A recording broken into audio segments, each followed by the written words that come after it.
Hola a todos, espero que se encuentren muy bien y el día de hoy quiero hablarles sobre un tema que es fundamental para el cristiano e incluso al mismo nivel para el que no lo es.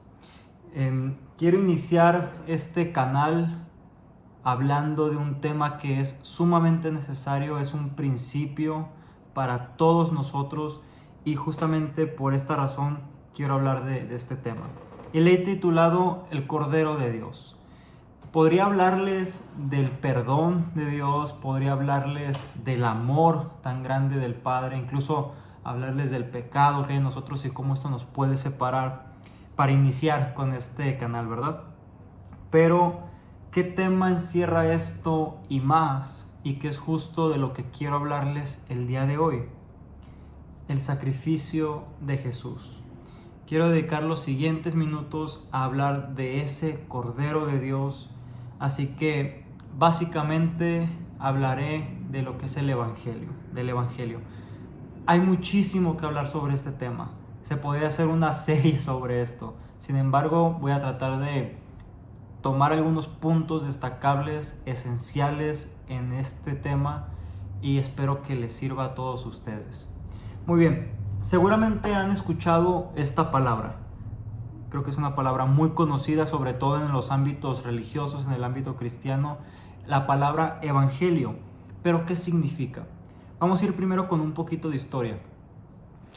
Normalmente a esta palabra se le da una definición y no se va más allá. Casi siempre es evangelio, las buenas nuevas, la buena noticia.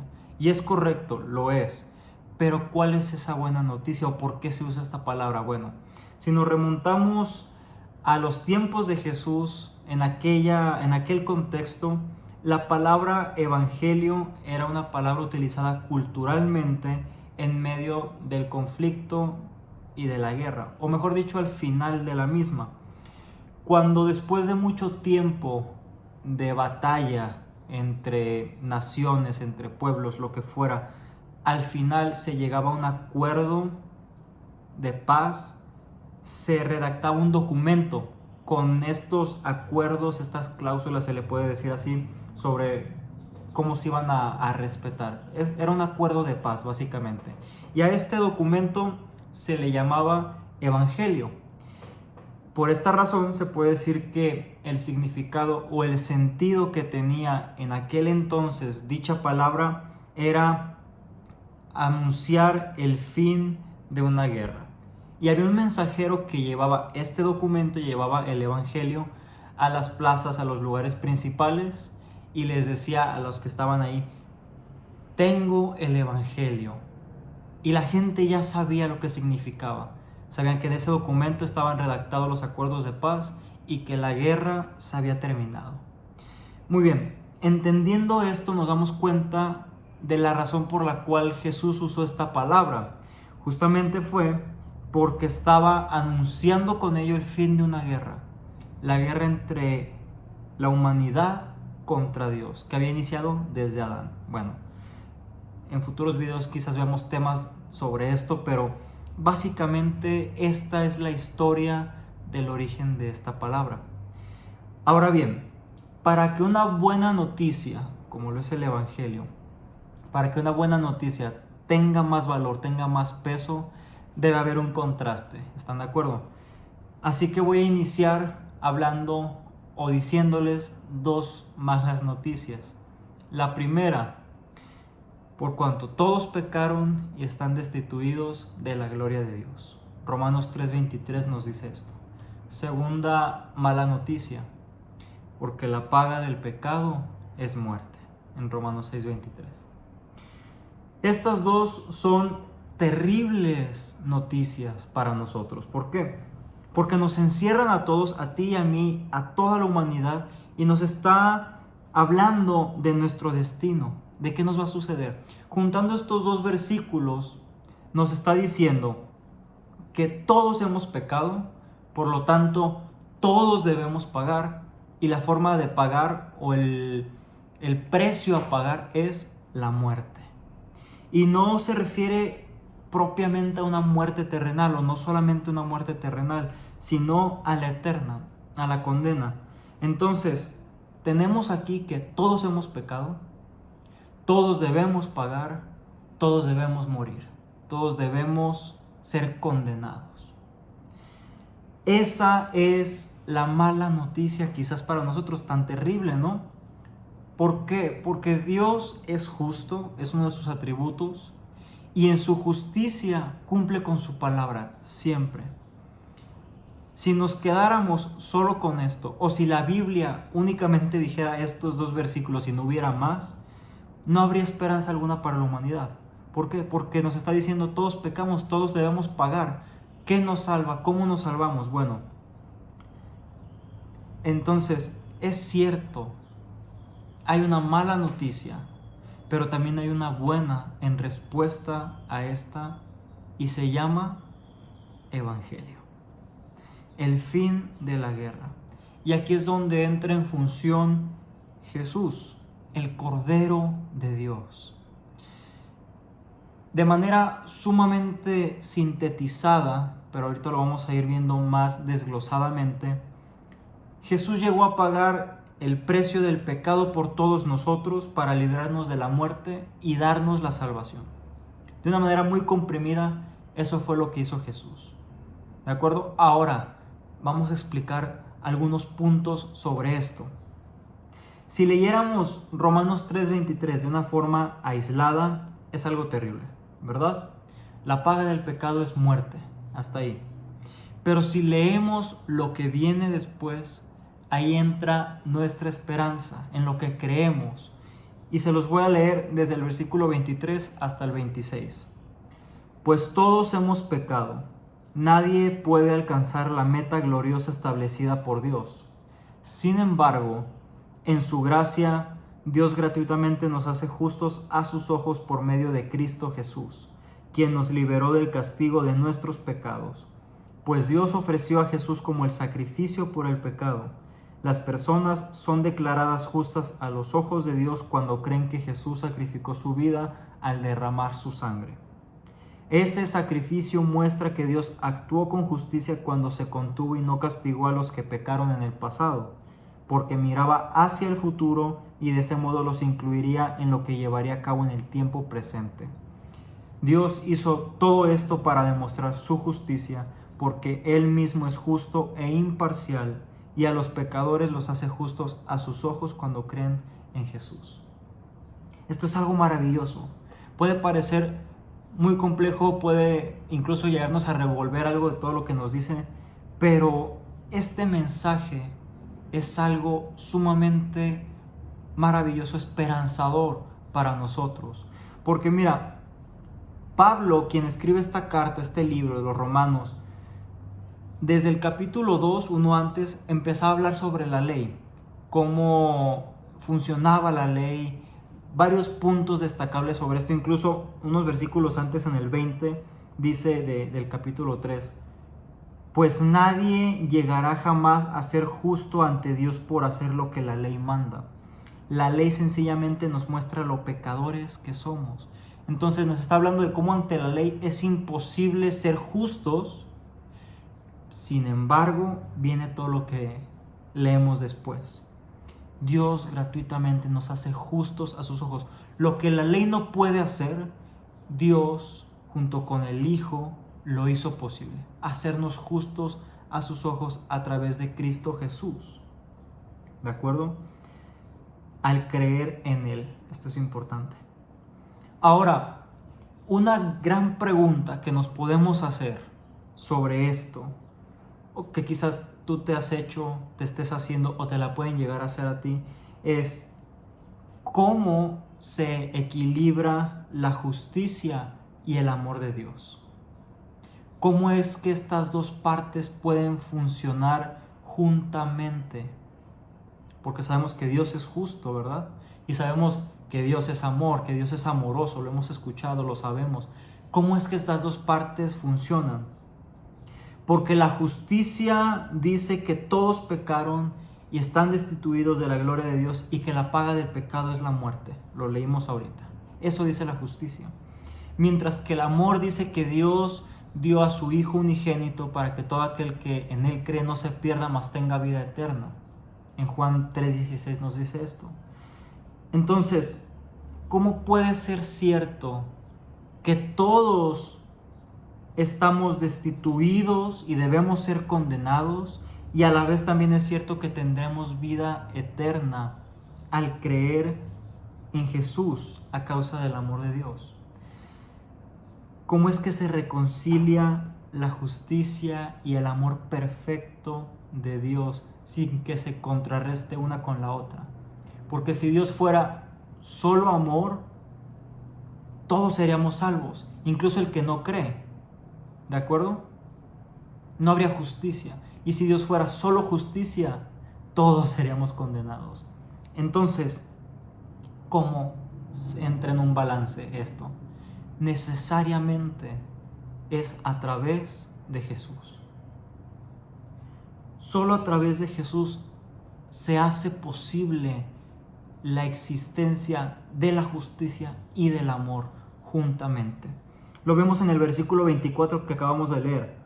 Sin embargo, en su gracia, Dios gratuitamente nos hace justos a sus ojos por medio de Cristo Jesús, quien nos liberó del castigo de nuestros pecados. A través de Cristo Jesús, Dios nos hace justos. ¿De acuerdo? Y bueno, este es un principio de nuestra doctrina, que es la justificación. Justamente, valga la redundancia, es esto: el acto de habernos hecho justos ante el Padre por medio del sacrificio del Hijo. A través de Cristo Jesús fuimos hechos justos ante el Padre, porque Él ahora no ve al ser pecador que somos, sino que está viendo a Jesús cubriéndole. Quizás puede parecer muy difícil, para mí en un principio también lo fue, pero es como si el Padre desde arriba no estuviera viendo al Jonathan pecador, sino a Jesús cubriendo a ese Jonathan. Y gracias a esto nos liberó del castigo de nuestros pecados. Y es importante recalcar esto: nos liberó del castigo, no del pecado. Esto significa que debido a nuestra naturaleza que tenemos, esa naturaleza caída, pecaminosa, evidentemente vamos a seguir pecando. ¿De acuerdo? Vamos a seguir pecando. Si alguien te ha dicho, si has escuchado que al venir a Dios se acabó el pecado, no volverás a pecar más, al aceptar a Jesús dejas de pecar, perdóname, pero es mentira. No, esto no es cierto. ¿Cuál es la diferencia entonces entre alguien que vive pecando y alguien que ha aceptado a Jesús? Bueno, que para esta persona ahora hay algo llamado Espíritu Santo, que de hecho en posteriores temas hablaremos más a fondo de esta tercera parte de la Trinidad de Dios. Y este Espíritu Santo nos lleva al arrepentimiento y al aborrecimiento del pecado. ¿De acuerdo? Eso nos hace diferentes. Alguien que no tiene a Dios, alguien que no ha aceptado a Jesús, peca y no se arrepiente. Alguien que ya le ha aceptado, al pecar, vuelve a Jesús, gracias a ese Espíritu Santo que ha sido sellado en él. ¿De acuerdo?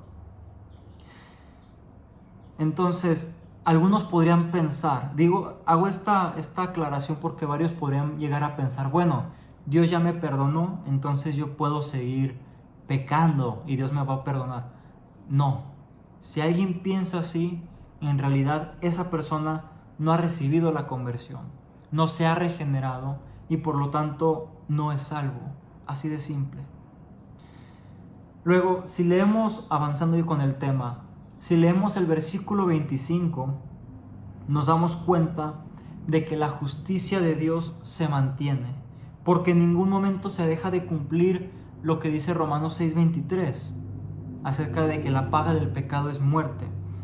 Jesús no vino a quitarle efecto a este versículo, sino a hacernos propicio. Es decir, vino a tomar nuestro lugar, lo que nos tocaba, nos correspondía a nosotros en este pasaje. Vino y lo tomó Él. En la cruz, Jesús concentró el pecado de muchas personas, que ahorita vamos a ver ese punto, y murió por ello. Antes, ahora y después, la paga del pecado sigue siendo la muerte. Esa es la justicia de Dios. No deja de ser así. El Padre reclama en su justicia que alguien sea castigado por el pecado. Pero aquí está lo glorioso para todos nosotros, para los que creemos y los que lleguen a creer que Jesús sacrificó su vida por nosotros. En ese momento somos perdonados y liberados de esa paga porque ya hubo uno que pagó por nosotros. No es que no se haya pagado ni se haya satisfecho la justicia de Dios, sino que alguien ya pagó y ese fue Jesús. ¿Sí entendemos esto? Espero que sí. La deuda sigue estando. Hay una deuda, hay una paga, se llama muerte. ¿Qué pasó? Jesús vino y pagó por muchos, por los que le acepten. Estos que le aceptamos ya fuimos cubiertos. No es que se haya eliminado la deuda, es que alguien pagó por ti. Entonces, para aquel que no acepta a Jesús, pues sigue teniendo esa deuda. Sigue debiendo y debe pagar con la muerte para aquel que no le acepte. Este es el rol de Jesús en la salvación, en el Evangelio. Fue la parte ofrecida como el sacrificio, como ese cordero perfecto puesto en nuestro lugar. Ahora, casi para ir finalizando, hay algunas cosas más que debemos saber sobre el sacrificio de Jesús. Y las encontramos en un versículo, Hebreos 9:28. Así también Cristo fue ofrecido una sola vez y para siempre, a fin de quitar los pecados de muchas personas. Cristo vendrá otra vez, no para ocuparse de nuestros pecados, sino para traer salvación a todos los que esperan con anhelo su venida. En tan solo un versículo hay 3 puntos a rescatar sobre el tema de Jesús, de la salvación, de lo que Él hizo. Punto número 1. Cristo fue ofrecido una sola vez y para siempre. Esto es muy importante de entender, porque tiene una relación de cierta manera con lo que es nuestra salvación. De hecho, miren, les leo versículo 25 y 26. Y no entró, hablando de Jesús, y no entró en el cielo para ofrecerse a sí mismo una y otra vez, como lo hace el sumo sacerdote aquí en la tierra, que entra en el lugar santísimo año tras año con la sangre de un animal. Si eso hubiera sido necesario, Cristo tendría que haber sufrido la muerte una y otra vez desde el principio del mundo. Pero ahora, en el fin de los tiempos, Cristo se presentó una sola vez y para siempre para quitar el pecado mediante su propia muerte en sacrificio. Jesús vino a morir solo una vez, la cual es suficiente. Por lo tanto, en esa única ocasión que vino, vivió, murió y resucitó, nos ha hecho salvos y libres del castigo de todos nuestros pecados, los pasados, los presentes y los futuros. Porque si no fuera así, como lo acabamos de leer, cada vez que pecáramos tendríamos que esperar a que volviera Jesús a morir por esos pecados y así una y otra vez. Por eso es que nosotros creemos que Dios perdona los pecados del futuro también, una vez que nosotros le aceptamos y creemos en el sacrificio de Jesús. Los pecados del futuro también son perdonados, no solo lo que ya hiciste, lo que vas a hacer. Como lo dice Armando Alducin, quizás es muy conocido, tal vez lo conoces. Fuimos salvados del poder del pecado, habla del pasado. Estamos siendo salvados del control del pecado, hablando del presente. Y seremos salvados de la presencia del pecado hasta la glorificación. Nos habla del futuro. Y para que todo esto sucediera y fuéramos cubiertos, y fuéramos perdonados del castigo de todo este pecado, Cristo fue ofrecido una sola vez y para siempre. Y con ello también nosotros somos hechos salvos una sola vez y para siempre.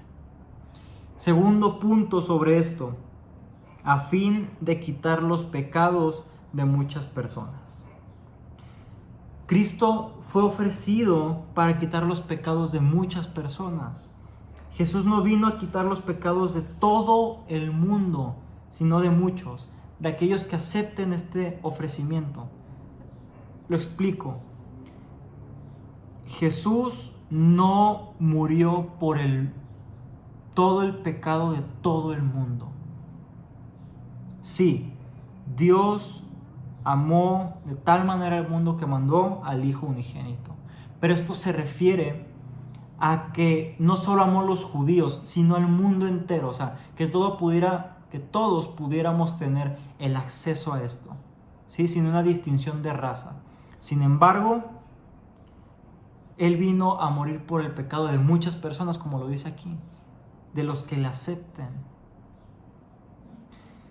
Es decir, hay gente que no le va a aceptar y de esa gente no será quitado ningún pecado, por lo tanto se va a condenar. Él vino a morir por todo el pecado de muchas personas. Jesús mismo lo dice en Juan 17:9. Yo ruego por ellos, no ruego por el mundo, sino por los que me diste, porque tuyos son. Jesús está aquí orando por sus discípulos y dice, yo no ruego por el mundo, porque Él sabe que no todo el mundo le aceptará, sino que ruega por los que son de Dios, por los que son elegidos. Sin embargo, esto no nos debe a nosotros desilusionar, desanimar en llevar el Evangelio. Todo lo contrario, como lo dice el pastor Sugel Michelén, yo debo asumir que la persona a la cual le hablo de la cruz va a aceptar esta verdad en su corazón. Y es una garantía que si la acepta será salva. Eso va a pasar. Y esto nos debe motivar a nosotros a llevar el mensaje. No pensar, bueno, es que yo no sé si será salvo o no, entonces ¿para qué le hablo si Dios ya lo eligió o no lo ha elegido o no lo va a elegir? Nosotros no sabemos eso. Entonces debemos ir con una convicción a hablarle del Evangelio a esa persona, porque no sabemos si lo aceptará o no. Entonces hay que hacerlo. Y punto número 3. Cristo vendrá otra vez, no para ocuparse de nuestros pecados, sino para traer salvación a todos los que esperan con anhelo su venida. Es un hecho. Cristo vendrá por segunda vez. Confiamos en ello.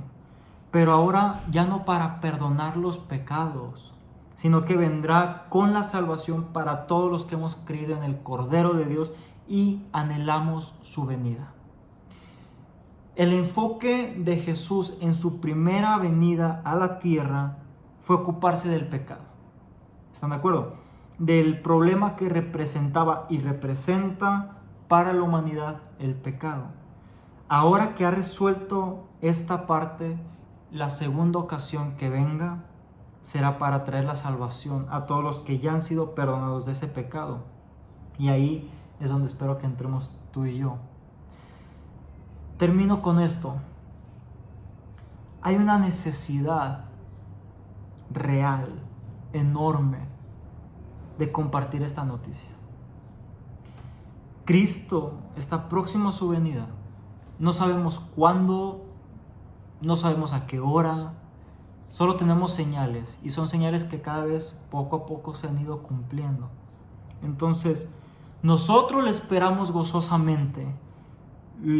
Lo acabamos de leer en Hebreos 9:28, esperamos con anhelo su venida. Pero mientras estamos esperando, que no sea una espera pasiva, de no hacer nada, sino que llevemos esa buena noticia. Como sus mensajeros, así como esas personas que llevaban aquel documento que hablaba de la paz y del fin de la guerra, así nosotros también llegar y hablar de ese fin de la guerra para que más personas le acepten, crean en Él y puedan ser salvas. Mientras vivamos una vida recta y de piedad, proclamando su evangelio, que es la buena noticia del Cordero de Dios. Eso es lo que tenemos que hacer. Te invito a que reflexiones en esto. Espero que haya tenido un impacto real en ti y que aceptes esta buena noticia si es que aún no lo has hecho. No tardes en hacerlo. Si tú ya aceptaste o ya habías aceptado esta noticia, este sacrificio, bueno, te invito a que lo compartas, a que lo lleves a más personas. Por eso nació este canal, por eso estoy haciendo este proyecto, por la necesidad de llevar la palabra de Dios a más gente. Y estoy empezando con lo básico. ¿Qué es el Evangelio? Continuaremos viendo más temas, aprendiendo más de Dios, conociéndolo más, sus atributos, quién es, muchísimo más que se viene para la gloria de Dios en este canal. Así que bueno, te invito a suscribirte para que no te pierdas ningún video y también para que compartas. Comparte el video, el canal con familia, amigos, con quien tú quieras para que esto pueda llegar a más gente, que tenga más alcance y que podamos aprender juntos de la palabra de Dios. Es lo que yo deseo y también que Dios te bendiga. Nos vemos el siguiente martes. Hasta luego.